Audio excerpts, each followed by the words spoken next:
Mystery characters are intriguing since, well, they're a mystery. Like playing a game online with random people, all you really know are their avatars before they disappear. Same with random people you walk past on the street somewhere, they're like that too. Sometimes a mystery character either stays a mystery, or we slowly learn more about them. However, there could be a bunch of key parts missing that we just don't get to see. That brings me to a certain Like a Dragon character, where it seems like the most we know about this guy is that he enjoys cold noodles, a post-humorous detail we learned from Kiryu in Yakuza 3. Even then, I feel like that's the biggest thing we know, as a joke and as an actual detail about him. Or is there more we can find by looking in past games? You guys know him, Osamu Kashiwagi. A man who was practically Kiryu's uncle and one of his last living connections to the past. There will be full spoilers ahead for several games in the series. Now, I've talked about and given the spotlight to many Like a Dragon characters in the past, such as Shigeru Nakahara, Ryu Aoki, Daigo Dojima and Haruka, and even redeemed antagonists, just to name a few.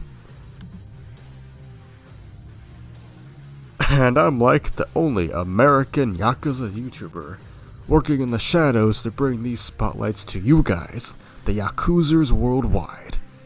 You know, I'm like in that weird shopping mall of Kamurocho that nobody knows what's in there, but maybe I do. The scar-faced man Kashiwagi is one of those guys you don't forget.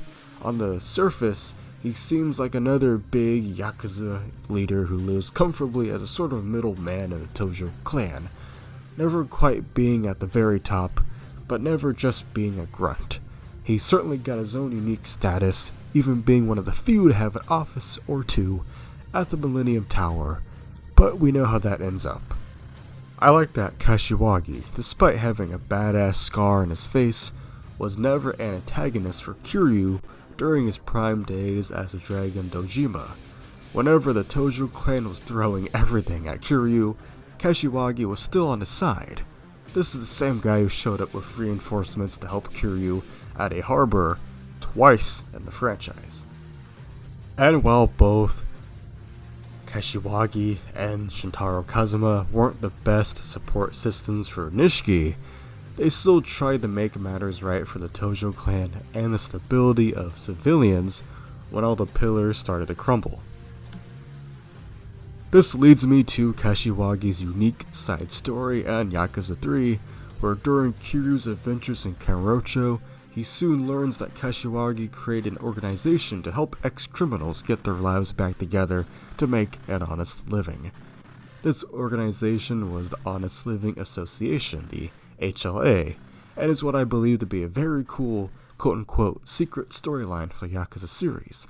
I say secret since it gets swept underneath all the standard discussions you see for Yakuza 3, like the combat, main story, or technical stuff. It's a shame, since this Kashiwagi side story is so cool, and it also ties back to Yakuza 1 in a way I never thought I'd see coming. More on that in a little bit. Now sure, Kashiwagi himself doesn't appear because he got the wrong kind of machine gun kiss in the main story, but the fact that we got to see what kind of support system Kashiwagi was developing while still being a Yakuza boss is genuinely badass, and enlightens us on how many sides a person can have. Like, being a top Yakuza boss while also creating a place for criminals to rehabilitate might be as contradicting as liking cold noodles.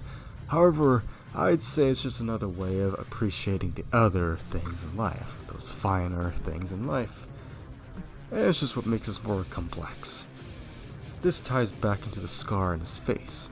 We never learn how he got that scar in the main series, and I think that's for the best. Keeps the mystery of Kashiwagi intact. Although if you want to see how another Kashiwagi got the scar, then check out his counterpart in Ishin, that being Serizawa Kamo. I also think that his performance in that game has a lot more of a range to it. But back to the main series. The Honest Living Association in Yakuza 3 involves its main member Ibuki reaching out to Kiryu since they need help with their polar opposite faction, the Reapers. It's a cool series of quests since it's a great excuse to enjoy mini-boss battles throughout Kamurocho and even Ryukyu. We all know there's a whole stigma with Yakuza 3's combat, so I'll raise you this. What Yakuza fan will say no to a bunch of boss fights? And I gotta say, whether it's Kamurocho or Ryukyu, I love the variety we get with the boss fights and their movesets and even their little backstories they get, along with their designs. Once you complete the battles against the Reapers, you'll end up battling a certain main man from Yakuza 1. It's a cool secret fight that I was surprised to find in a franchise where the Amon clan is usually the prime suspect for a secret fight. But since Amon's already in this game, this means that instead they brought back a boss fight from the original game story, and it is kick-ass. Especially with his own theme being brought back and remixed. I'll let you experience that fight for yourself if you haven't done it yet. Trust me, it's worth it. To tie back to Kashiwagi, this Honest Living Association and his cold noodles love affair are just enough to add some layers to this guy who was a recurring character in the original Yakuza trilogy. Besides Ishin, he'd get a boss fight after Nishiki's own boss fight in Yakuza 0, where Majima gets to fight him. It makes their brief screen time together in Yakuza 2 and 3 a little bit better since, well, in this universe, fights are a great way to bond. A nice detail is that Kashiwagi's fight takes place in pretty much the same place where you fight Lao Kalong in Yakuza 3. I was surprised at how Kashiwagi can actually pummel you if you're not careful with some unique movesets he has. I also remember Sarah's fight being quite difficult as well in 0. And surprisingly, you can fight both Kashiwagi and Sarah in Kiwami 1's climax battle in the form of prototype IF-8 machine. I'm not sure how that works since this game is before Yakuza 3, but it's a fun Easter egg for a climax battle. Aha, looks to be that time we talk about the big boulder in the room. Yeah, Kashiwagi's return surpassed just being in prequel and historical games. ... You see, the cold noodles brought him back to life in Yakuza 7. A reveal that sent shockwaves throughout fan discussions for good reason. It's not every day that a deceased character just shows up without explanation. Then Yakuza 7 did the same thing for another certain scar-faced man, and then 8 did it with another character we last saw in Yakuza 3. Out of these three guys, I do think that Kashiwagi was still the best option to return, even if we still don't get a proper explanation for his survival besides some vague hints, such as just naming his bar in Yokohama, well, the Survive Bar. I've already done a video on Joji Kazama in the past, where I expressed how I thought that as crazy as it was that Shintaro Kazuma had a younger brother that looked like his exact twin, it was still soap opera enough to let Kiryu himself get closure on his adopted father. It gave a badass way to visually show Kiryu moving past Kazama and truly being a father of his own.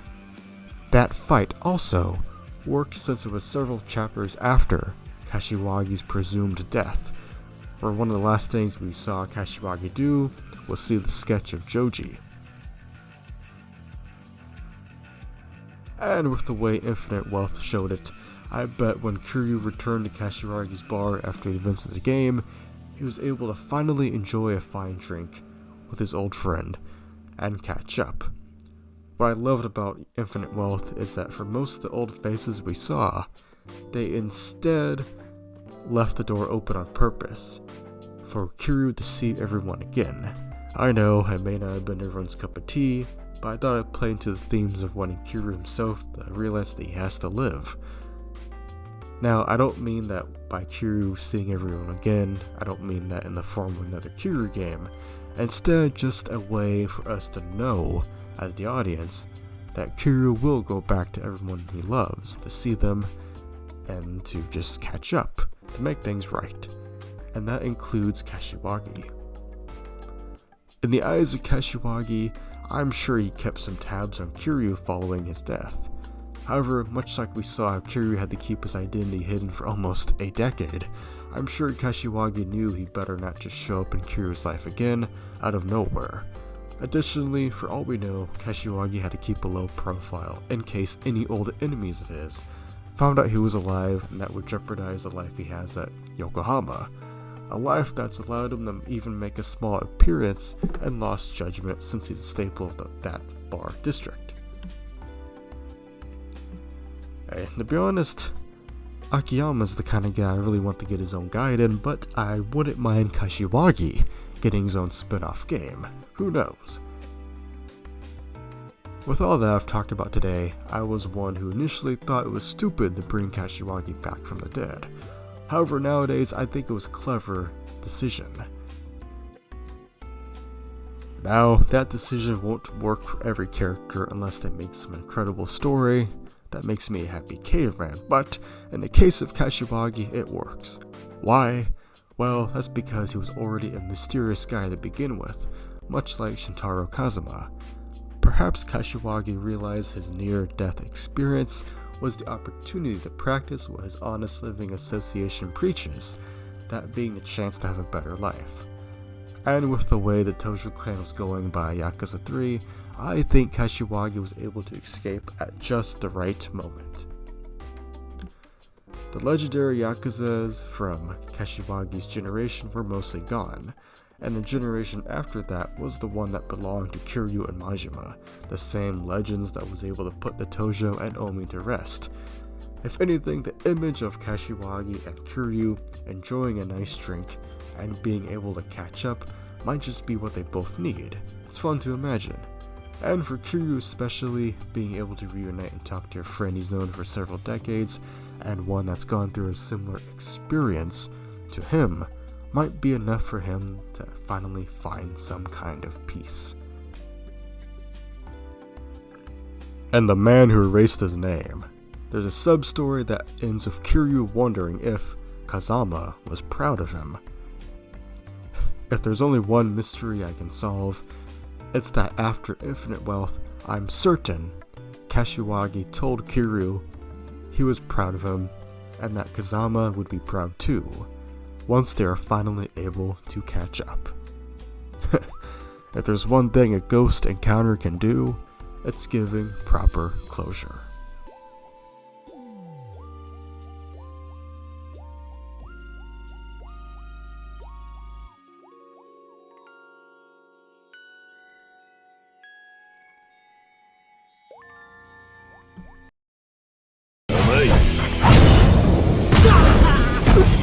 A while back, I was taking a tremendous slumber in order to cure my sickness, and in that slumber I took a steam shower and had a revelation in my dreams. Ah yes, that revelation was about two overpowered Yakuza characters that I can't wait to cover today. Two characters that are unique and providing incredible insight and lore into the city of Kamurocho, while at the same time not being actual ex-Yakuza themselves. Instead, they're two dudes who saw the potential of this iconic concrete jungle and saw fit to start their own businesses here. One is a loan shark residing in his little tower on Tenkaichi Street, and the other is an information dealer underneath northern Kamurocho. But first...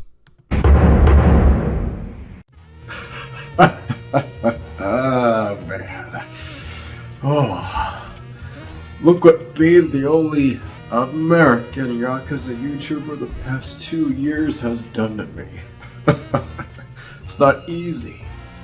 But, as usual with my videos, sit back, relax, and grab your favorite tobacco product, and let's get into this video about the lifeline of Kamurocho and the Florist of Sai.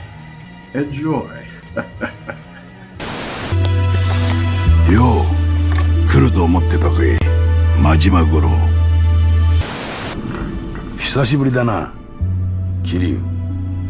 I'm talking about none other than Shun Akiyama, the CEO money kicking man of Sky Finance, and coveted nicotine lover. On the flip side, we got the Florist of Sai, aka Kage, the legendary stogie-smoking Emperor of Purgatory, who loves to send flowers alongside his secret info. Two characters who quite honestly seem to either disappear from Kamurocho or have replacement characters during the events of Yakuza 7. For this video, I just want to look back on Akiyama and the Florist as two guys who highlight how insane and wonderful Kamurocho can be. For instance, one open world aspect I love about the original Yakuza, especially on the PS2, is how all the homeless people you walk past actually turn out to have been working for a character you haven't met yet. That being the Florist of Sai, as the homeless from Purgatory and West Park all the way to Theater Square and more are part of his information network. Now sure, the Florist has access to every camera on Kamurocho like it's 1984, but it's the homeless that serve his transactions and dealings. It's such a cool, subtle detail in the first couple chapters that makes the world feel so alive. And it makes me wonder if Akiyama was part of this information network at some point.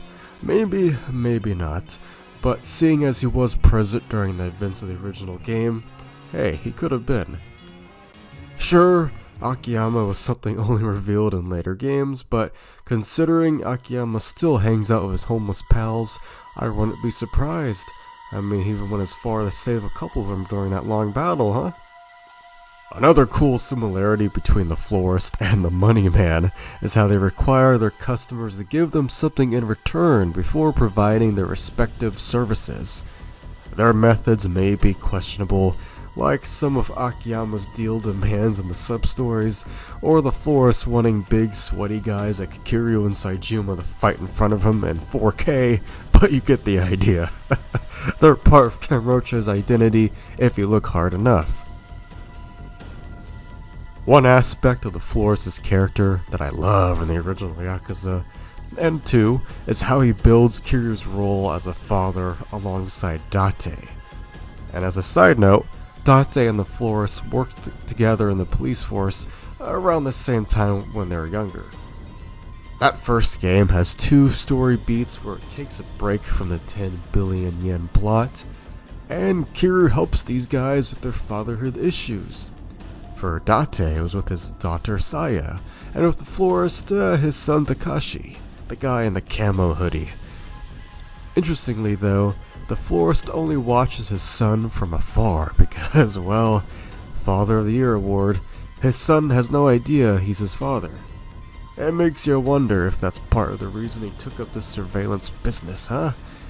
Nonetheless, we know how the story goes, and Kiryu hopes Takashi escape the Yakuza alongside Takeshi's girlfriend Kyoka, where it turns out her father was the patriarch, and there's a quick scene later on in the story where that patriarch of the girl, Atobe, shares a moment about fatherhood with the Florist himself. So you got these two old guys, the Florist and old man Atobe, kinda having a bro moment, so to speak. And later on in the series, Takeshi and Kyoka would return in Yakuza 2 and 4, from my knowledge and remembering. With this part of the original story in mind, I like how it not only shows a different side to the Florist himself, but it helps cement Kiryu's future as Haruka's father in retrospect. It's the little things like that that made the original Yakuza a classic. The Florist himself may be overpowered because of his insane surveillance network that can solve almost any, hey, where's Jane Doe and John Doe characters, I need to find them, situations in the plot, but I do think wanting to do a nice job making him an interesting part of the series, especially since Yakuza 2 gave him that upgrade to the Millennium Tower's 50th floor. And hey, even a spot back on the police force. I mean, look at the floors, he's got his stogie still, and he has a new uniform to boot. Although it does make you wonder if having his network in the Millennium Tower is borderline too much power for the police, but what do I know, we saw how that went in the plot. lots of explosions and rats. I also appreciate the Majima saga for giving us another interaction between the Mad Dog and the Florist. It helps set up what we see later on in Yakuza 2. It may not be much, but its inclusion I like a lot, especially since the decision of giving Majima all of Purgatory carries over on the Yakuza 3. Now when it comes to something I don't like, and this is about other material, that would have to be how the Amazon Prime show portrayed the Florist of Sai. Now the parts in the past where they show him giving out flowers alongside his intel is neat, even if his character is a little off in that past part, but just everything about him feels like a misfire. They made the Florist a fat guy that just watches TV all day and literally eats cheeseburgers, and he's just a lot goofier than his game counterpart. The showrunners did the same thing that Transformers and Ninja Turtles have done with Wheeljack and Donnie in recent years, and by that I mean giving them glasses and nerd traits since, well, they're the smart ones. It just, and here the showrunners saw the Florist was a fat guy in his designs, so they went with low-hanging fruit, made him a guy watching TV eating cheeseburgers. In the show, the Florist even says he's gonna make Kiryu fight in the Coliseum, but nothing comes from that, nothing. In the show where Kiryu's a damn Coliseum fighter for most of his fights too, and they don't even do anything with that with the Florist. So many dumb mistakes. And you know what else is a misfire about that show? Don't worry, this is gonna tie into my next thing.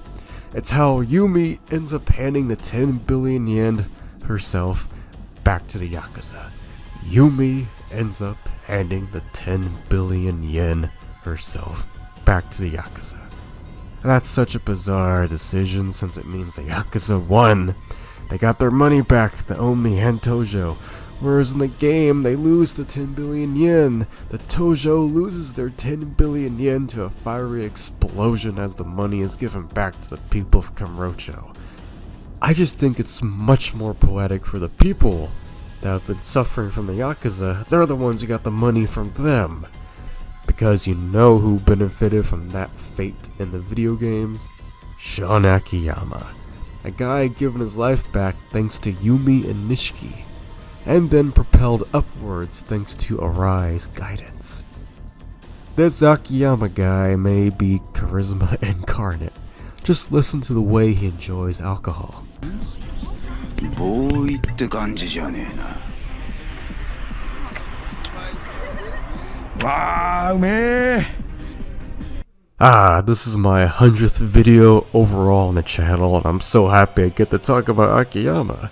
So Akiyama is also played by Koichi Yamadera, who you may know as the watermelon guy from Evangelion, or Shin Zafi from Shin Ultraman. That's for my Ultraman fans. He's everywhere. Now I consider Akiyama overpowered due to Sky Finance. I've never seen anything quite like in fiction. He'll give you any sum of money as long as you complete a task he sees fit for your demands. Sky Finance is the cornerstone of Yakuza 4's plot, and this power of Akiyama's does reappear in 5 when talking about how Park got her money. And also, what the hell happened to Sky Finance Sotenbori? I couldn't find it when exploring in 7 or Gaiden. But if you think about it, the Tojo clan or Omi alliance could honestly come to Akiyama and either be polite and work towards the money, or, well, do it the Yakuza way and take it by force. He's also in charge of Club Elise as another source of income, that minigame they brought back from 3, and they built on it a little bit, but it's still the proto stages of the cabaret minigame that we'd later really love in games like Zero and Kiwami 2. But anyway, Club Elise is how he helps Yasuko earn her 100 million yen, and it's also how we see another side to Akiyama. He went from being a banker to homeless before ballooning up to being wealthy again to what I assume is a greater wealth than he ever had before. It's clear he has still somewhat of a broken heart from his ex during his banking days, who also happens to look a lot like Yasuko.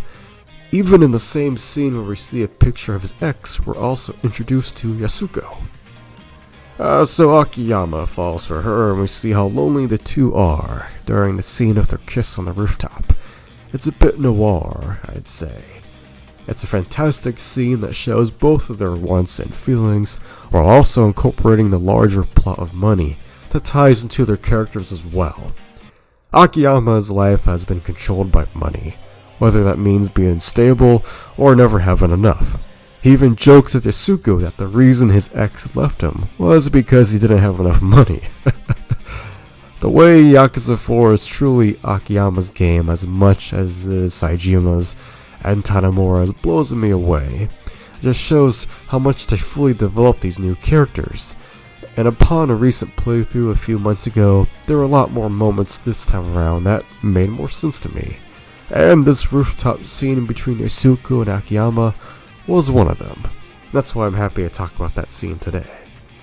And to build from this, the kicking money man is so powerful that his entire savings from Sky Finance is able to draw out all four antagonists of the game. It creates a great setting for the final battle, when 4 Faith is playing in 4 different remixes. So it creates a great final battle setting, while in a way is Akiyama's way of giving back to the people of Kamurocho, much like how Kamurocho saved him in 2005. Hell, a fat stack of cash even blocks Munakata's bullet in the finale, saving Akiyama. Yakuza 4 is the money game, as much as Yakuza 0 is. So, Akiyama's well of wealth, or infinite wealth if you will, makes his standing in Kamurocho's underworld pretty damn powerful. I mean, he's got his office located above a bar, full of a vault of cash. However, much like the Florist of Sai and his all-seeing eyes, it turns to a crutch in the sequels. Sure, in their debout appearances, these means of changing things or finding answers are awesome additions at first, but as the series goes on with more sequels, it makes you wonder where to put them without dismantling the core aspects of them, at least in my eyes. But I think that also means there's a lot of potential to explore these guys further, and much more in the case of Akiyama. We love the guy, and there's a lot more to him than just money, as we see in the very games he appears in, but I do think Akiyama deserves a guidance after Majima. With the way Akiyama was portrayed in 8, and he says he's been on the run due to the Kamurocho 3K plan of Aoki's messing with his business in 7, I think the missing years between 6 and 8 would be a perfect time to explore Akiyama. It makes sense as Pirate Yakuza in Hawaii is most likely going to wrap up Majima's story and his first prominent role since 0, which is insane considering 0 and Pirates released 10 years apart. Hot damn, it took us 10 years to get another Majima focused game. Now, Akiyama's interaction with Kiryu and Date in 8 is bittersweet, but still shows how much Kiryu means to Akiyama, and the fact that the Lifeline of Kamurocho wanted to reunite Kiryu with Haruka and Haruto shows how much of a bro he really is, and I genuinely think he's next in line to receive a spin-off. After all, Akiyama's been in the prominent spin-offs of Dead Souls and Ishin, as was Majima, only a matter of time. And don't you worry about Yamadera being too busy or expensive to reprise his role. If RGG got him back for a small role in Infinite Wealth, then I'm sure Akiyama is a passion role that Yamadera can come back to when he wants. And if they call him for a full-on Gaiden game, then you betcha he'll be there. But moving on from the spin-offs, I do think Akiyama was given the short end of the stick in the mainline series after 4, and that's coming from a guy who has 5 as one of his personal favorites. And I do think Akiyama was mostly thrown in the 5 since he was a fan favorite, and it's hard just to abandon him. Like, he was there to make sure, gameplay-wise, Haruka's part didn't draw people away, since it was just idle dancing, but with Akiyama you can still have that classic combat. And yeah, he had to fight the strange monster that is Kanai like 5 times, but it is poetic that Akiyama's final playable level was in Theater Square. that was also the setting for his tutorial in 4, so I dig that. And who can forget all the Yakuza bowing down to him, even Watase? Now, for one little qualm, I do wish we got to have Akiyama fight Katsuya for a bit. If that happened, then I would be 1000% satisfied with his role in 5. Then we get to 6, where the question of Akiyama and the Florist of Sai being overpowered come into play. This is the one where the Florist would make the most sense to appear, and yet he gets no mention from what I can remember. And I guess Purgatory by this point is a full-on ghost town and mystery, like the current state of Kamurocho Hills. Yeah, we get Akiyama here in 6, and he's back to being homeless. A reset I'm not too keen on, since it's like Saejima going back to prison 2 more times after 4. I get the reasoning of the triad after him, but it feels weird after such a grand finale moment that Akiyama got in 5. A lot of characters from 5 end up in a similar manner in the beginning of 6, but I suppose 6 is just that cold splash of water after waking up from the dream that was 5. And yeah, 6 is another game I love. I'm just saying that 6 reminds me of 3 when it comes to being a sequel set moments after the previous game that kind of changes the status quo already. Nonetheless, even before we got Judgment, 2016 showed a change in Kamurocho. It's the era where the dragon and Dojima no longer roam the streets of Kamurocho alongside his buddies. During the events of the Song of Life, this was the end for the dragon at this time. And this calls me back to Akiyama's speech to Kido in 4, where he talks about Kamurocho being the city of dreams, and that this concrete jungle needs its king. カムロ町ってのは弱いやつから強いやつまでいろんな連中が集まってくる。いわば一つの群れみてえな場所だ。だが集まってくるやつらには一つだけ共通してることがある。何ですか？夢だよ。カムロ町に飛び込んだ人間は皆必ず夢を見てる。夢。いい女を抱きたい、金持ちになりたい、えばりたい。どんなちんけなもんであっても、ここに集まる連中には皆それぞれの夢がある。だがその夢を叶えられるやつはごくわずかだ。そして人は夢を諦めない。生きてくのに必要なもんだからさ。わかるか？はい。皆夢を見続けていたい。だからこそこの町では人に夢を見せられる人間が求められているんだ。それが新井の兄貴だと。ああ、良くも悪くも人間ってのは強さに憧れる。新井さんにはその絶対的な強さがある。俺はそう思ってんだ。ボスがいない猿山は機能しない。この町は今強いボス猿が必要なんだ。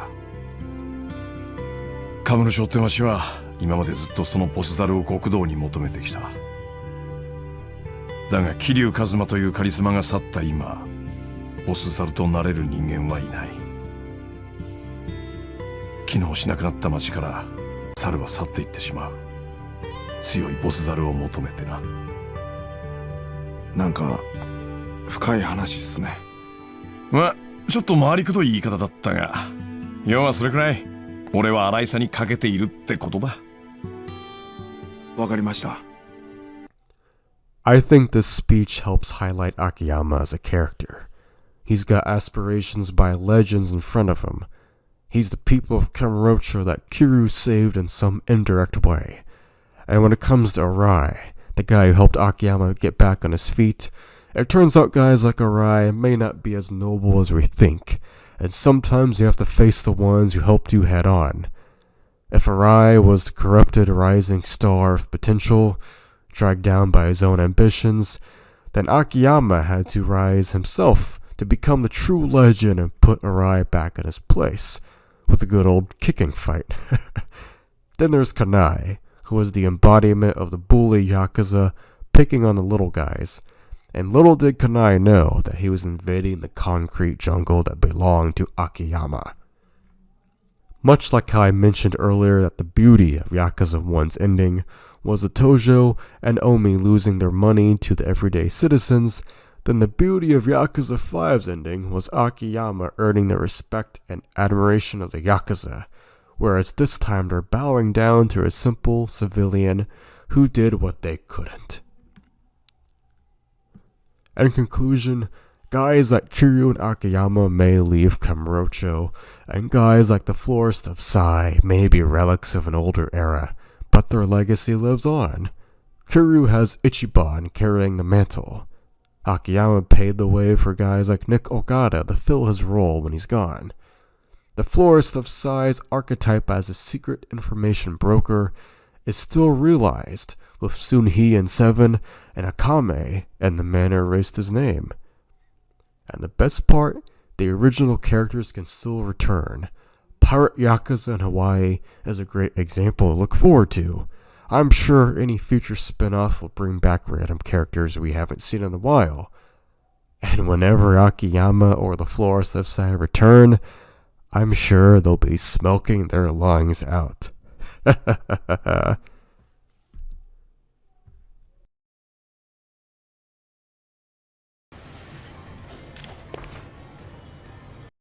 You should subscribe to Tiger Drop Films.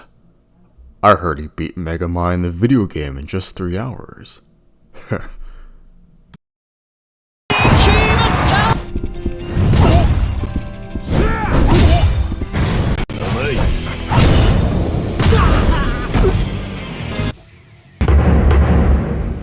Oh, my new bottle cap opener.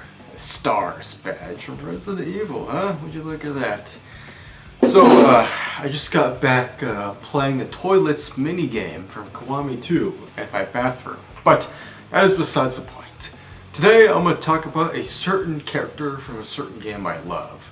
That being Masato Aizawa from Yakuza 5. Full spoilers ahead, I'm going to assume you've already played the game, so I don't need to provide any context unless I have to. Without further ado, let's dive into it, and be sure to Tiger Drop that goddamn like button. Do it for me, please. It's easy.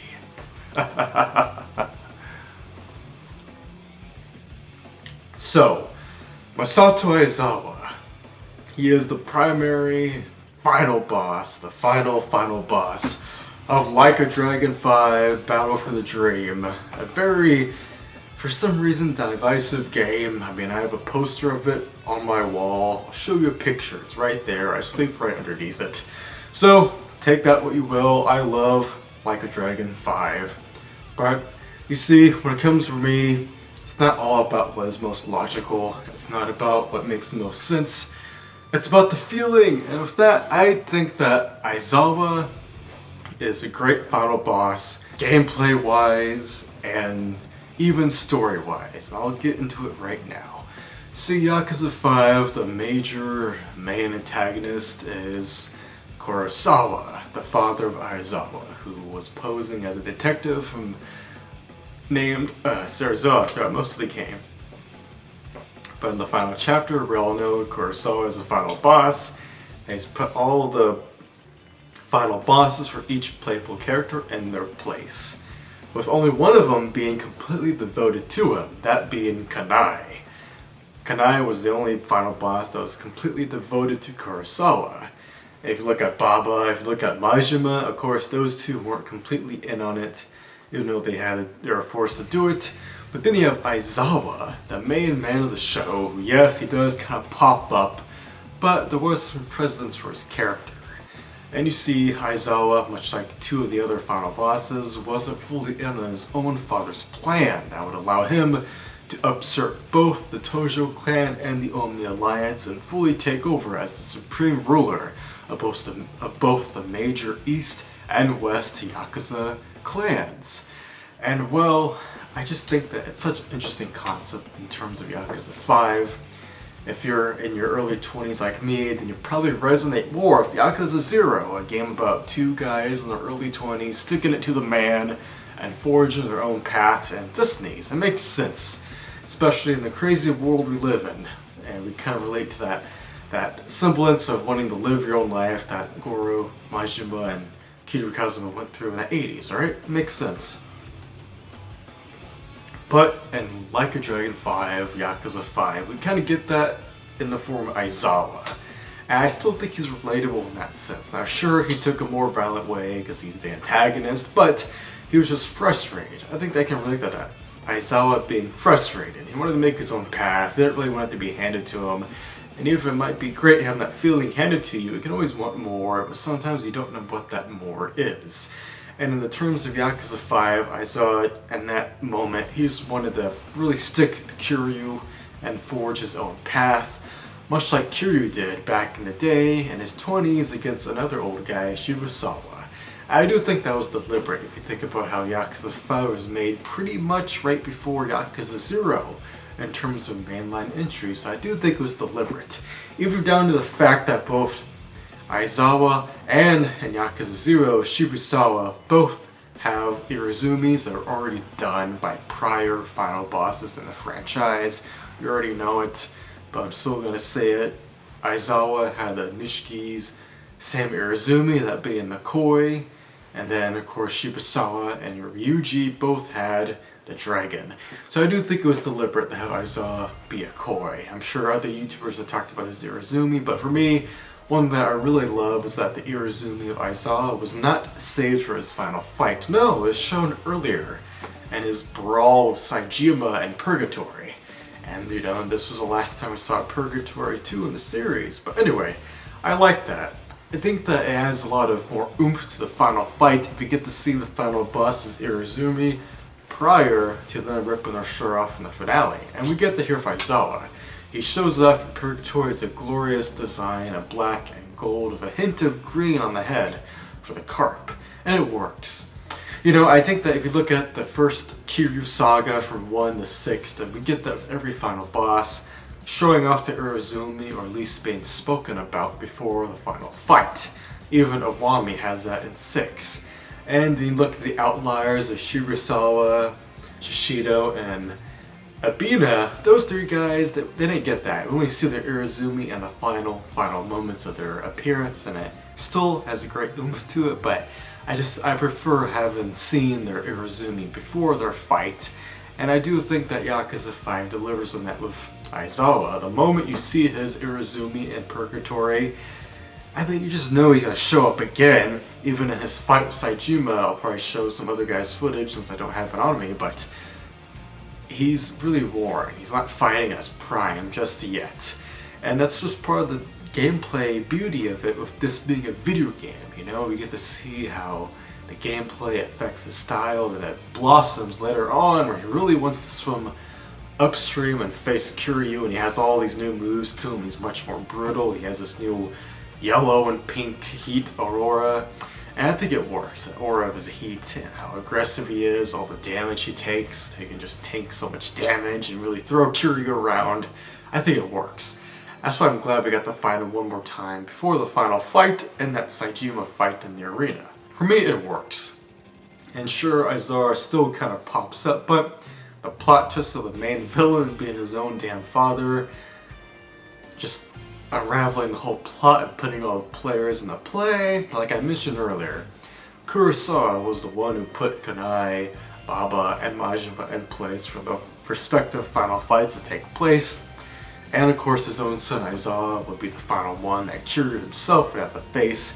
Like sure, Kurosawa may be one of those bosses that are antagonists, you don't actually get to punch yourself, but we get enough of it with all the other pawns that are part of his own character.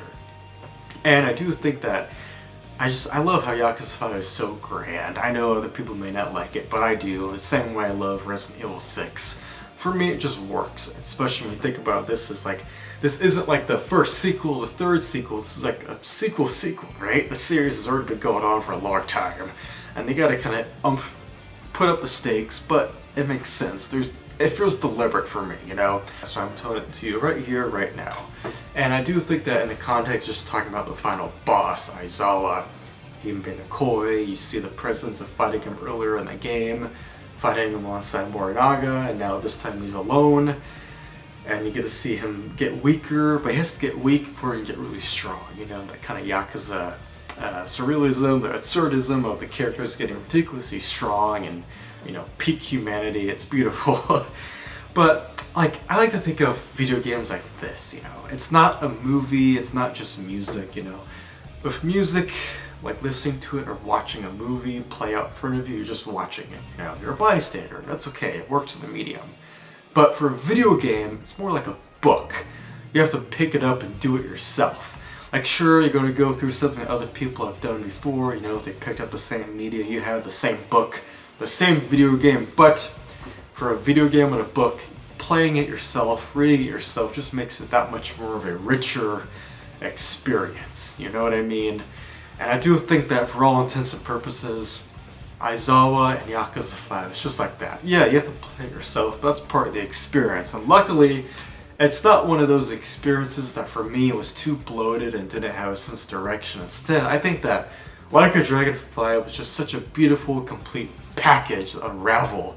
And it's one that, you know, Yakuza 0 may have been my first entry into the series, but just as I'm a few years older, I still find myself relating to Yakuza 5 as much as I do Yakuza 0, and especially other entries in the series. But if you look at Yakuza 5 this way, the whole dynamic of Kiryu and Haruka being separated and trying to live their own lives but they're unhappy, I think the unhappiness was the point of Kurosawa and Aizawa. They're both unhappy. We never see Kurosawa and Aizawa share a single moment of screen time together.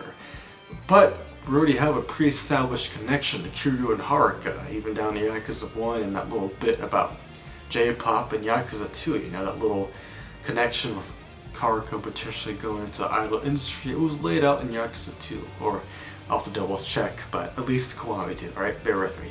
But then we get the Yakuza 5, and we get to see how Kiryu and Haruka separated. They're kind of really feeling drained. They're still themselves, but they're, you know, we get to play them at their probably their strongest, but they're both trying to find their way. Like, what even is happiness? You know what I mean? In the day and age we live in, everyone, even if it's kind of sucky, you're living a little bit comfortably. At least in the sense of, you know, there's so much to indulge in these days.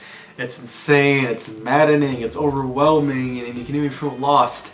You feel lost in the pleasure of all the media and all the things, the restaurants and the nightlife or the mundanity and all of that, getting stuck in your job, you know, like that's what I was thinking about, all the 2 jobs I've been through. Just sure, they may have been decent, but there's a mundanity to it that made me feel insane, and you don't feel complacent in the world you're in. I think that kind of ties into Aizawa. He was frustrated, he was fed up with he wanted to take control of his own destiny, and I think that's the point.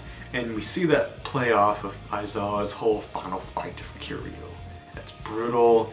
Battle for the Dream is blasting. The whole setup is amazing. It takes place in the Tojo Clan HQ, a pre-established place, so you know it's gonna just be an incredible fight. And then you have the whole ending of Kiryu and Haruka. Now Haruka rejects her own, what she thought was her dream of making it big and, you know, surpassing her own hardships and being a woman who can take control of her destiny and be a popular pop idol star.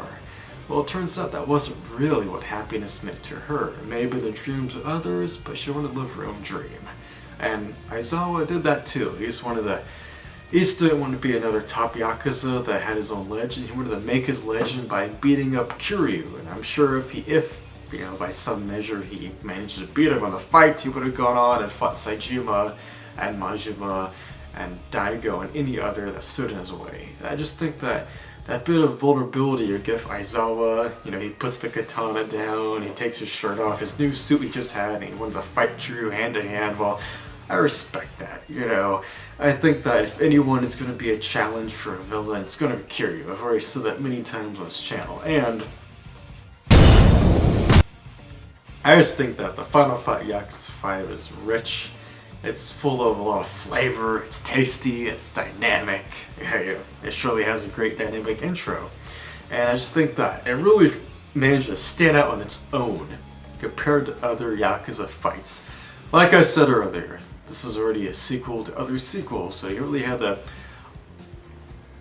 push up the stakes, but still do something new. And sure, Aizawa may have been just another koi, but it was deliberate. It makes sense. If Kiryu had to come back from hiding and fight yet another koi, leaving a trail of blood to make his own throne. And, Kiryu dethroning this guy was beautiful. And the snow, the way the music intercuts, the final cutscene of Kiryu punching Aizawa intercuts with the two of them trading blows, and then it cuts to Haruka on stage with Dreamline playing. I think it's just amazing. That dissonance of Yakuza, the absurdity that becomes so surreal. It takes what could have been a movie, sure, but you can't just make Yakuza a movie. It being a video game, being inspired by film is what makes it beautiful. And like a book, you have to play Yakuza, you have to read it yourself, so to speak. And you got that interjection of Kiryu and Aizawa duking it out, cut by a J-pop song, Dreamline by Haruka, and T-Set, and the snow, there's blood everywhere. It's just one part of Yakuza 5 that I adore. I know, I adore Yakuza 5 like I do Resident Evil 6, but frankly I don't give a damn, because I came away from those two experiences genuinely loving them. And as I've talked about in this video, I do think that Aizawa, for all intents and purposes, may have fallen to the wayside in the gigantic plot that was Like a Dragon 5, but for me, it made sense by the end. I was still invested in the soap opera that took place during the snow, that was kind of the aesthetic of Yakuza 5. I think that aesthetic, how the art style in this game is so, for lack of a better word, dreamy. I think that dreaminess adds to the surrealness of Yakuza 5. All these characters fighting for their dream, but you'd be surprised how relevant a dream can be in your life, no matter how young you are, and no matter how old you are, that dream can still pop up, whatever you may want it to be.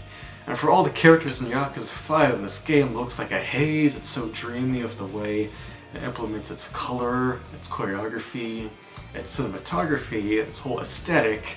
I think holding on to your dream can be harder than you think it is, and sometimes letting it go can be easy or it can be very hard. And for the case of Yakuza 5 and all of its characters, I think it crescendos and cascades into this beautiful tapestry that once you get into it, you can find many avenues to explore. And by avenues, I do think that the Like a Dragon series, it may tell you a lot what the character is thinking. It may be over dramatic, it may be insane, the depth of the villains and the courageousness of the characters, the heroics of the protagonist against the antagonist and all the other characters in between, and these sweeping plots. Yeah, they may be insane, but for all the times the characters may get quote-unquote preachy or just get on their soliloquism and just, their soliloquy and just get on their box and talk about what they're feeling, that, just that pure, operatic character moments, I still think that Yakuza 5, along with its contemporary sequels, never really tell you what to think, and I like that. They let you come up with your own conclusion, and sure, they may have laid the groundwork for you to know what they're saying, and I, like many of you guys watching, we know what they're saying, but I still feel like there's enough wiggle room that you could interject your own experience into these games, much like a book, and I think that makes them beautiful. Of course, these games, with their cutscenes, they will still play like a film, and they have amazing soundtracks that you want to listen to, the albums and all that. And especially Yakuza 5, because they have the whole J-pop side element to it with Haruka. But anyway, I do think that surrealness of Yakuza, not telling you what to think, really is exemplified by Yakuza 5 and its dreams. All the different avenues it explores dreams and lets you think for yourself. And if you can relate to what the characters are going through in some way, sure, none of us are going to go through some criminal plot that involves a whole Yakuza clans duking it out in civil war. No, but you can relate to other things with the characters, whether it's Akiyama, Shonada, Saejima, Haruka, Kiryu, or even other characters in the same game like Majima, Park, Katsuya, Watase, and even Kurosawa, maybe. you know, you never know what kind of avenue you might jump into in these games, what they might speak to you, and damn, that's ice cold and good. But I do think that Yakuza 5, yes, it's gigantic, like Resident Evil 6. It's a big sequel to other sequels, and it has a beautiful art style that is dynamic and stylish while still being real enough to grasp onto, so it can take you into its own surreal story. But with both of these projects, you can really find a place to really grasp onto and walk away feeling a certain something that is hard to put into words, but you know what it means to you. I think that's what Yakuza 5 is all about. It's gigantic, but it has so many small moments that just kind of make sense if you've been following these characters. And even on its own two legs, the way it explores dreams makes me wonder what the guys over at RGG were exploring back in 2011 and 2012, right? What were they feeling? Or certainly they're feeling something big enough that let them go into Yakuza 0 and Ishin and many other games, right? We're talking about the release order. So I do think that Yakuza 5 is a beautiful masterpiece. I think Aizawa himself, the way he balances Kurosawa, a guy who just had to fight for his own dreams and dig his way out of the bottom, out of the pit, and into the pinnacle, I think is really interesting. And it makes the dichotomy between Kurosawa and Aizawa, like, really different but fascinating. And I think it really makes them an interesting pair of antagonists in the series. And yes, I do think that we didn't need to fight Kurosawa, we didn't need Django 3.0, but we get just enough throughout all the other final bosses in the game that make up Kurosawa. But still, Aizawa is distinct enough from the other three that he fills his own void, and he's the guy that Kiryu first met at the beginning of the game.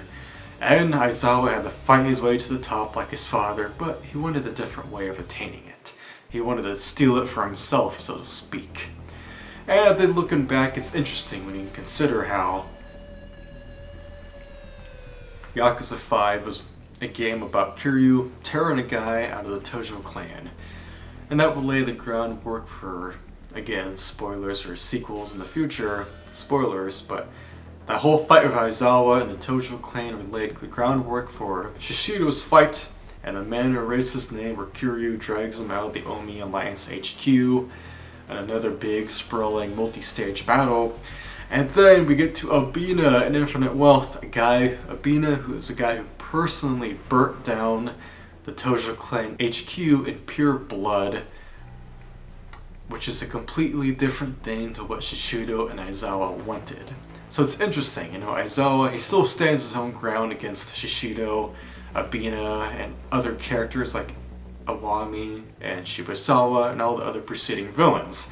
That's what I like. I think Aizawa did a really interesting job making his own path as a Yakuza antagonist with a tremendously amazing boss theme and boss fight to boot. And hopefully we see him pop up in the sequel. I wouldn't mind Aizawa appearing in an Ichiban game. Who knows? Who knows? I can only dream, right?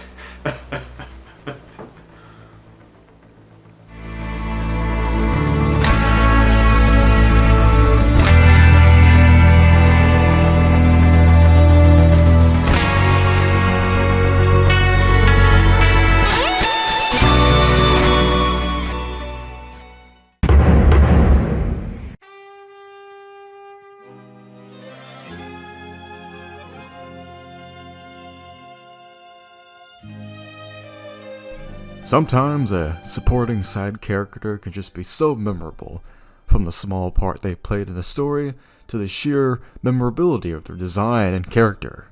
And that brings me to today's characters. Yakuza 3's Shigeru Nakahara, an often overlooked character in Yakuza 3, but I adore him. However, I'm not just talking about him today, no. You see, to get to the point, Nakahara's back Irizumi is none other than the Shisha, the guardian lion dog deity of Okinawa culture. And that Shisha, the first time I saw that design in Yakuza 3, reminded me of another character from my childhood. Yes, that being King Caesar from the Godzilla franchise. You see, King Caesar first appeared in 1974's Godzilla vs. Mechagodzilla, a film that, while it did debut Godzilla's great iconic foe Mechagodzilla, it also introduced another new monster, that being King Caesar. For you see, around that time in Japan, Okinawa finally was reintegrated back into being part of Japan. That only happened in 1972. And just 2 years later, Toho, the creators and owners of Godzilla, thought they might as well capitalize on that by making a film set in Okinawa and creating a new monster based on culture from there. Hence, King Caesar, who is a core part of the plot, as the human cast has to find his statue and awaken him so he can help fend off Mechagodzilla because they think Godzilla was defeated.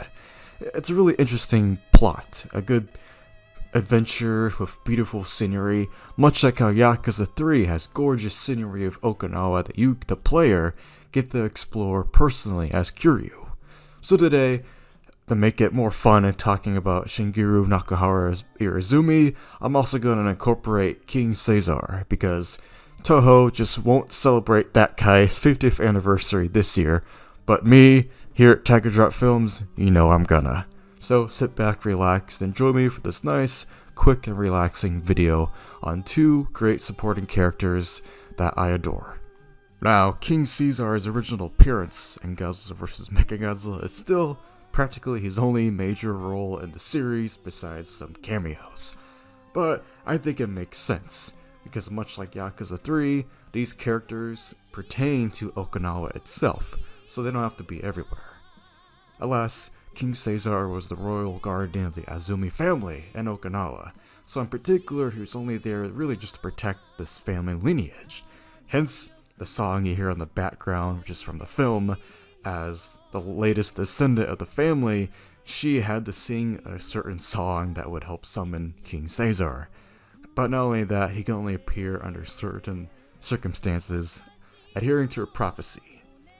And this idea of King Caesar only appearing under a certain circumstance, I think actually helps give some insight to Nakahara as a character. Since in Yakuza 3 his Irizumi is the Shisha, and one thing I really like is that you don't fully see his Irizumi until that legendary bullfighting arena scene, but I'll get to that in a little bit, and you'll see why. So Nakahara, he's the captain, the patriarch of the Ryudu family, a very, very small Yakuza family, and Ryukyu going against the Tamashiro family, which is far larger, because of course the bad guys have more numbers than the good guys. And over the course of Yakuza 3, we're introduced to Mikio and Rikia, who work for Nakahara. And Nakahara is this really nice looking guy. As you can see, when he first appears, he says, "Sorry to keep you waiting." He's a gentleman, he's a nice grandpa kind of guy. He's really low key, and he just looks so friendly. And he pretty much is Kiryu's landlord to the orphanage that Kiryu is currently looking at, Morning Glory. And I just kind of like this dynamic they have. Kiryu and Nakahara maybe aren't super friendly at first, since as we get to see as the whole plot of Yakuza 3 unfolds. Full-on spoilers ahead, by the way. Over the course of the story, Nakahara and Kiryu both develop so much respect for each other. As it turns out, they're both, well, fathers. You see, Nakahara, to put it simply, is a nice parallel to Kiryu himself, just at a much older age. Who knows, maybe at the current point in the Yakuza timeline, Kiryu can take the role of Nakahara, so to speak. But anyway, I like that over the course of Yakuza 3, while Nakahara doesn't have a bunch of screen time compared to, say, Rikia, I love the role he fills in the story. He's that comforting old man presence, that grandpa sort of presence and dynamic of this new family that Kiryu's developing, along with all the orphans he's taken under his wing, along with his adopted daughter, well, Haruka. I think the dynamic of Kiryu and Haruka that helped forge this series in the first place comes into play with Nakahara as he looks after Saki, this girl who's apparently mute due to childhood trauma. And after the fight where Kiryu defeats Tamashiro at his office and we get to see Saki's birth mother, we get to see just how vile some kids' birth parents can be, in the case of Saki's mother being so apprehensive and horrible towards her. It's really a terrible thing to hear, but Nakahara and Rikia and Kiryu are there to kind of shut her down as she storms off, and it really is a gut-punching scene. However, we really get to see a nice moment where earlier in the story we learn that Saki loves to draw. She may not be able to speak currently, but she loves to draw, to express herself. And during the same scene in the office, Kiryu tells Nakahara to look at her art book, and he does. He finally looks at it, and wouldn't you know it, Saki drew a nice, cute portrait of him, saying, "Thank you for looking after me." It's so sweet, and Kiryu helps reaffirm to Nakahara that blood doesn't matter, and that Nakahara can be her father now. It's very sweet, and as I'm sure you've heard a million times, it ties into the overall plot and themes of Yakuza 3, but it's still poignant, and I think it still hits really hard for the audience. And the overall sunset aesthetic of Yakuza 3 certainly helps bring home that homey feeling. I love how Nakahara is able to bring out a different side to Kiryu. As I previously mentioned, it allows Kiryu to help himself be there for others struggling with a family dynamic or taking on the responsibility of adopting a kid. It's just really nice because I think Yakuza 3 is a treasure trove of wonderful moments of Kiryu and Haruka alike looking after these kids and other adults, hence Nakahara and the Ryudo family. And later on, we get a nice scene where Nakahara tries to make Kiryu become his sworn brother after this scene in the office because they just have so much respect for each other. It's nice, it's funny, and I like it. And of course, Nakahara turns out to be part of the larger plot between the land development of Okinawa. You know what I mean, whether there's going to be a military base or a resort built on the land that Kiryu is currently on. Hence why Nakahara is Kiryu's landlord, and that's how the plot develops with Daigo and all that, Richardson, and a bunch of shooting. And tied back into his Irizumi, Nakahara has flowers around him that are signative of Okinawa's environment, and his Irizumi of the Shisha is just a nice light cyan blue with a slightly more tan, yellowish orange color highlighting the fur on the Shisha. And what's really cool is that you get to see the Shisha statues everywhere. You see it at Morning Glory. I think that's the important part. That of Morning Glory, you already see Shisha statues, which are indicative that Nakahara was there watching over them. And even when we get that really hard to watch cutscene later where Tamashiro and Mine tear down Morning Glory, and Nakahara, who is still recovering from being shot by Richardson earlier, still tries to defend, although he just can't. He's not strong enough. It's heartbreaking, but everything that happens in that scene. But I think it's building up Nakahara's big moment later. Like I said, you get to see Shisha statues everywhere, just like in Godzilla vs. Mechagodzilla. Even though King Caesar doesn't appear to the final battle, you see his statues everywhere. They're pivotal to the plot and to the landscape and the caves of Okinawa's long culture. So, when we get to that big bullfighting arena of Tamashiro, and by the way, Tamashiro is an ugly bastard who wears red like that, and it makes sense that, like, why would you wear red in a ring full of bulls? But anyway, Nakahara gets his big moment when he's trying to fend off the bulls. It looks like he's losing, and then Saki, she speaks. She calls him father. It's such a emotionally moving scene. I don't even think I have to explain it to you. You know what I mean. It hits the heartstrings, and Nakahara, wouldn't you know it, shows off his back Irizumi in classic Yakuza style, and finds the strength to truly fend off the bulls and do some incredible physical strength. Like, it's just peak Yakuza, man. And we finally get to see the King Caesar Irizumi, so to speak, on his back in full glory as he finds his strength despite his current limitations from just not even being in the hospital earlier. It's amazing. Nakahara, we get to see what a true good man he is, what a good father he is, and he wants to defend Saki, and I think that's the point. He gets that surge of adrenaline after knowing he has to show up, and that's why I love just Nakahara as a character. And that moment is just one of those Yakuza moments that plays rent-free in my head whenever I think about Yakuza 3, and I love it. And how's this tie into King Caesar? Well, after he gets summoned by the last descendant of the Azumi family with an amazing song that is a highlight of that film, he erupts out of his cave and he's ready to fend off Mechagodzilla. And an interesting parallel that is just, it's a coincidence, but both Nakahara and King Caesar, as he's trying to protect this royal family of Okinawa.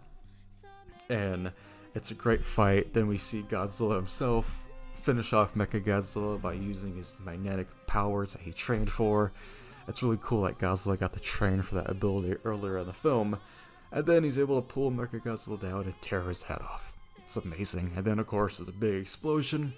And while we don't really get a moment of Godzilla and King Caesar acknowledging each other as the fight ends, I think King Caesar, just being that deity, that god that just has to go back and rest, is fitting enough. And if you just look at Godzilla vs. Mechagodzilla, the dreamy sunsets of Okinawa on the cruise, when the cast is heading to Okinawa, it's amazing. And the whole plot of aliens trying to fight over his statues so he doesn't come back to life is a really interesting plot. And the fact that this film opens with a montage of Okinawa's beauty, its natural architecture, its culture.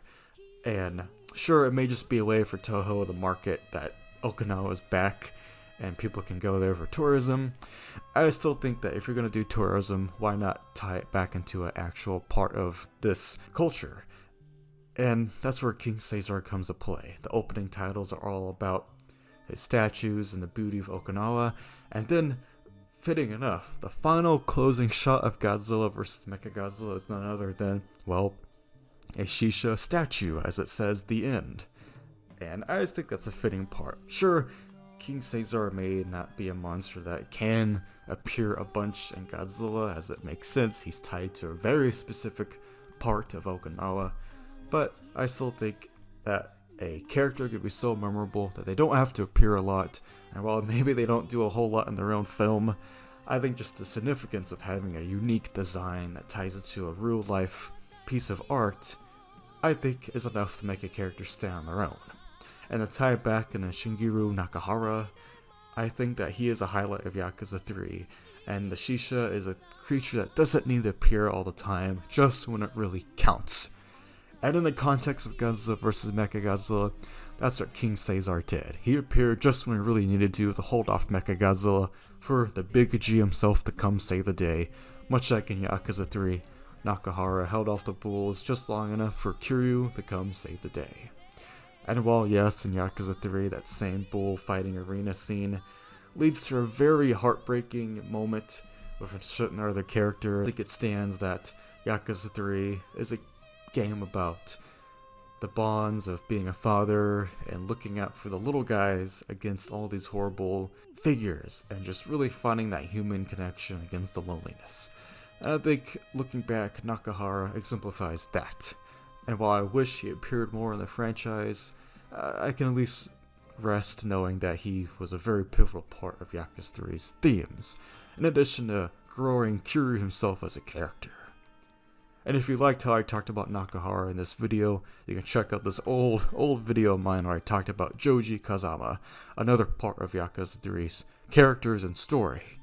In addition, if you like this sort of analysis and tying Yakuza 3's Okinawa setting to scenes from kaiju films, well, check out this video about scenes from kaiju movies and relation to Yakuza's virtual tourism. And, well, I think that about does it for this video.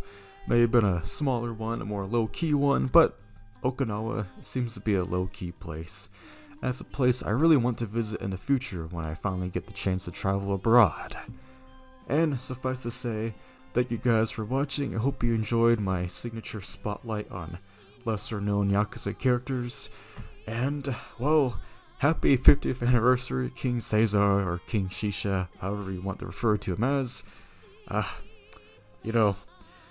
I'm sorry that Toho didn't include you in the latest Godzilla short film, but hell, I'm happy I'm able to give you the spotlight you deserve today. It's just a joy to talk about two series that I love, Yakuza and Godzilla. So, thank you guys for watching. Be sure to let me know in the comments what you thought about these characters, and if you have any relation to them, because I'm sure that if you play Yakuza games, then you're probably gonna watch movies too, and I'm sure you've probably seen some Godzilla movies yourself, huh?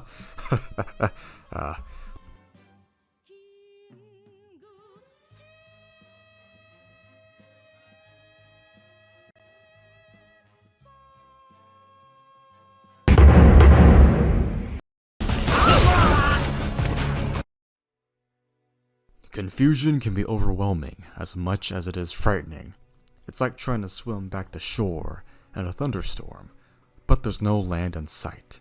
That's how I would describe the world we live in today. Although it should be said that living in confusing times isn't a new thing. That feeling of the world has been around for a long time, spanning back decades with every new issue chipping away at us. And usually there are people who like to take advantage of confusion by trying to make the world into one they believe is the right one. They think that they have the clear vision that will make everyone happy by making things pure or free from filth. And the thing is, a lot of good intentions can be manipulated by people too hell-bent on making things good for themselves, or trying to be vindicated in the light, and that isn't right. One villain from the Like a Dragon series that encapsulates this concept is Ryo Aoki from the 7th mainline game, and his name isn't even Ryo Aoki. Join me today as I take a look at this villain in my commentary style, and be warned, there's a bunch of spoilers ahead for numerous Like a Dragon titles. So sit back, relax, and listen to the only American Yakuza YouTuber talk about another bad guy in the series. Enjoy. Ryo Aoki, aka Masato Arakawa. He's a villain that slowly seeps his way back into the plot of Yakuza 7 after disappearing for a couple chapters as we get to know Lord Shrub, aka Ichiban, and his new friends. And my spiel about confusion earlier ties into the whole Bleach Japan activist group, as they're a group full of younger people trying to supposedly do good by bleaching out the dark spots of Japan society. And that mostly entails the underworld or city red light district areas, or even immigrants. Hence how they come into confrontation with Ichiban as he's working at a soap land at the time in Yokohama. Bleach Japan may seem like some new world building at first, as they indeed come across as stand-ins for the 1 million activist groups going on today. However, what I find interesting in retrospect is how they're the force that allows us, the player, to feel Ryo Aoki's presence before his proper reveal. It's a way for Ichiban to counteract his young master Masato Arakawa as the fish out of water in 2019. As Ichiban's getting back on his feet after being confused by old man Masumi Arakawa shooting him just enough to let him live, the lingering malevolent force in the background is Aoki's Bleach Japan group that he co-founded years ago with Hajime Ogasawara. An organization like this really feels like it's everywhere in our current world thanks to the internet giving them almost unlimited ways to reach everyone. And the scarier part is how they were able to return in Yakuza 8 with the new antagonist of that game, where we get to see further how the internet can really screw over people just trying to live their lives. Bleach Japan also shows that people who are either confused or easy to be tempted with having moral power can keep the fight of their creators going after their death. Hence how they're able to return in Yakuza 8. It's an organization that's able to recruit people wanting change in society, but people's own self-righteousness and the desire to be the good guys, quote-unquote, is a tale as old as time. For me, here at Tiger Drop Films, it's a story that dives into politics and we, the audience, can relate it to current ongoing issues we see on the news. But I also just see this Bleach Japan political activist group as a backdrop for the ideas I mentioned earlier. It's a vessel that is able to tie into the real world as much as it does the classic operatic storytelling idea of people being corrupted into thinking they're the good guys. And if you ask me, that's a terrifying concept. Sure, we've had political battles throughout pretty much all of humanity's history in different ways, and the 2020s we're in right now are certainly a beast of their own, but the fact that a certain group of people can believe they're doing the right thing by hurting random people trying to survive is as sad as it is angering. And we see how it affects Ichiban and his team at the soapland. Or if I had to describe it another way, it's using politics as the shield to let out their own personal demons and weird mixes of hate and vindication. And much like with the rest of Yakuza antagonists, they're just unhappy figureheads in control of random organizations, and these organizations happen to have power. Whether that be the Yakuza clans themselves, the police, secret government operations, triads, political groups, or people working in healthcare, the list goes on, but there's a commonality in all of them. In these games, it's not so much as the organization as it is the people in control, and much like real life, that's where the conflict begins and therefore causes the plots of the Yakuza games. These plots have always had political groups involved, like in 1 or 3, or sometimes showing that law enforcement is corrupt, like in 2, 4, or here in 7.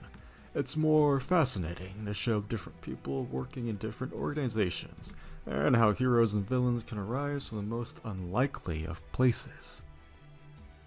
And now enter Ryo Aoki, whose entire character can be summed up as living in the facade of his new identity.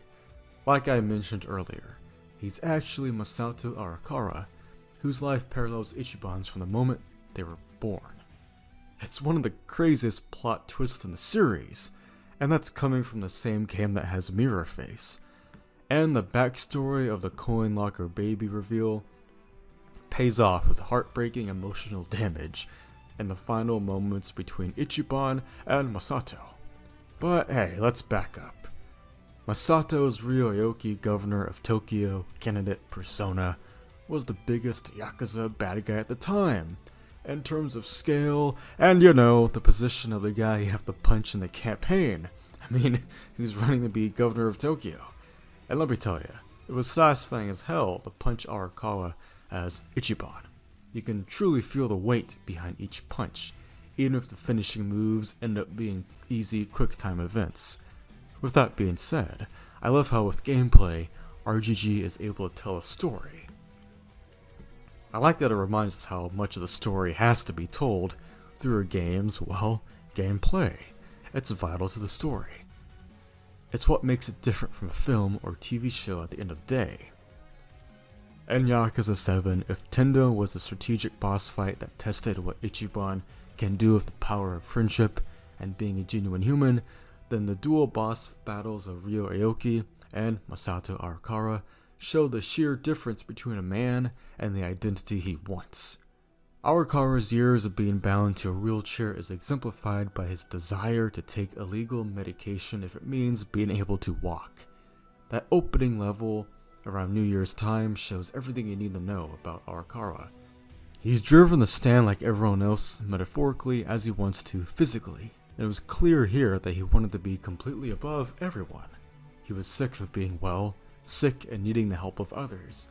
His relationship with his own father, Masumi, is strained, and Masato's advances with that cabaret girl turn out to be for nothing since she's already in cahoots with Juro Hunorichi. And hey, look at this guy.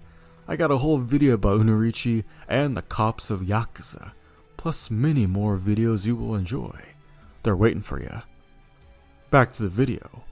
Years later, Arakawa would become Ryo Aoki and utilize Hunorichi to implement the Kanrocho 3K plan. I can tell that Aoki didn't forget what Hunorichi did to him years earlier in the club, so I'm sure he wanted him by his side just so he could blackmail him and eventually throw him under the bus.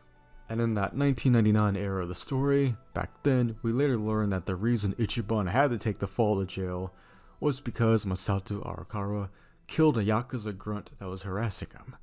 This single choice was the reason Ichiban's life had to change for the worse. All the while, Masato would later go on to America to undergo an experimental surgery and return as Ryo Aoki, and start his new career by founding Bleach Japan. So the parallels between Masato and Ichiban continue to increase as the story progresses. It shows that the two really are interlocked in their destinies. and the sheer terrifying world that Masato was adding fire to and melding, coupled with the completely different worldviews he developed, make him such a dramatic foil to Ichiban. And that's what I see as the central core of Yakuza 7's story and themes. Masato Arakawa is the kind of antagonist that is too real, and the story gives him some more depth than just being the evil politician bad guy. Yeah, he is the bad guy, but the path he took was completely his own fault, as he reacted with the very cold nature and hatred that he believed he was fighting against. He's completely vile and hateable, and feels unstoppable within the realm of influence he's created, which makes him a proper villain for our heroes to battle. His own worst thoughts manifested as the dark actions he took, which ended up making life worse for everyone involved, from all the random people in Japan as we see his policies getting put into play, as well as how he's able to use the Yakuza and police through his own doings of Bleach Japan. He misled his followers for almost 20 years, which became a powder keg waiting to explode as much as it would implode. He had dealings with the police, Yakuza, and Japanese government like he did with his own Bleach Japan. While playing as Ichiban, it begins to feel like Arakawa's influence is everywhere, and it truly feels like you're playing as a hero thrown into a new, dangerous, uncharted world overseen by a dark lord in the castle. And I gotta say, that seems to be the path for Ichiban's final bosses. In Infinite Wealth, he fights another supreme dark lord with an even further reach in the form of Bryce Fairchild, all the while battling Eiji Midamura, who is a deliberate plant to remind Ichiban of how he wasn't able to save Masato. Unlike Kiryu, Ichiban's final bosses probably won't end in a battle between Irazumis. Instead, it's the battle of the genuine hero who's dumb enough to love others and hold it in his heart to let go and forgive. And if you ask me, that means he's actually smart. Ichiban is smart enough to go above hating others and instead understand them. That's the beauty of having this hero who won't give up against terrifying villains who, when everything's thrown back into their face, the villains decide to give up. It shows that creating an army like Bleach Japan and controlling others won't get you anywhere, and instead karma will bite you back. That's why when Kume stabs Masato, right when he's about to hopefully change, it's heartbreaking. It's too late. Now, people can hopefully change. However, in this case, Masato's reign as Ryoyoki the past 2 decades led to his own followers and creations killing him. Bad karma returned. It's a tragic ending that ends in Ichiban's theme song being played over the end credits. It's that perfect juxtaposition that shows why it's important to be more like Ichiban rather than Arakawa or Bleach Japan. The world is confusing, but we don't have to make it more confusing by misleading others. Instead, I'd say it's better to simply be a friend, even if it can be incredibly hard to master. I'm still trying to be a better friend myself.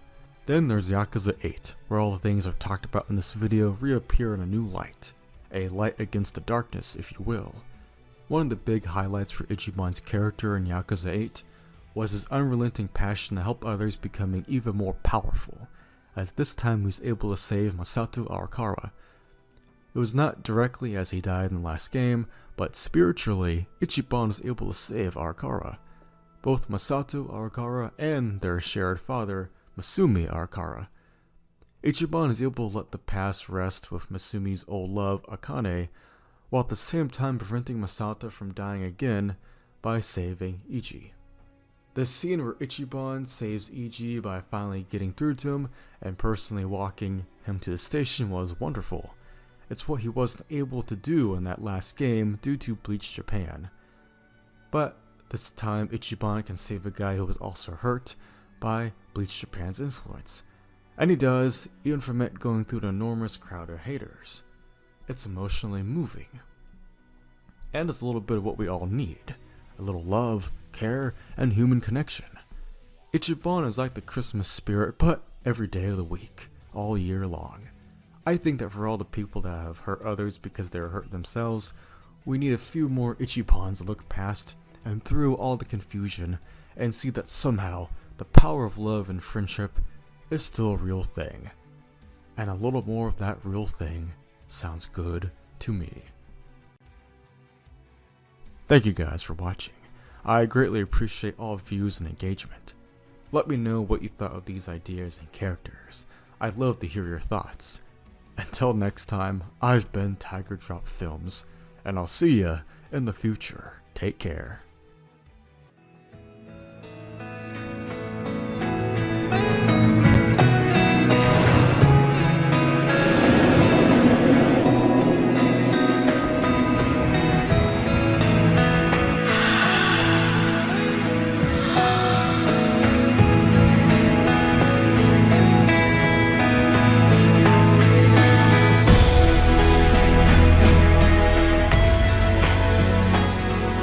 どん底まで行きゃあとは上しか行く道がねえ。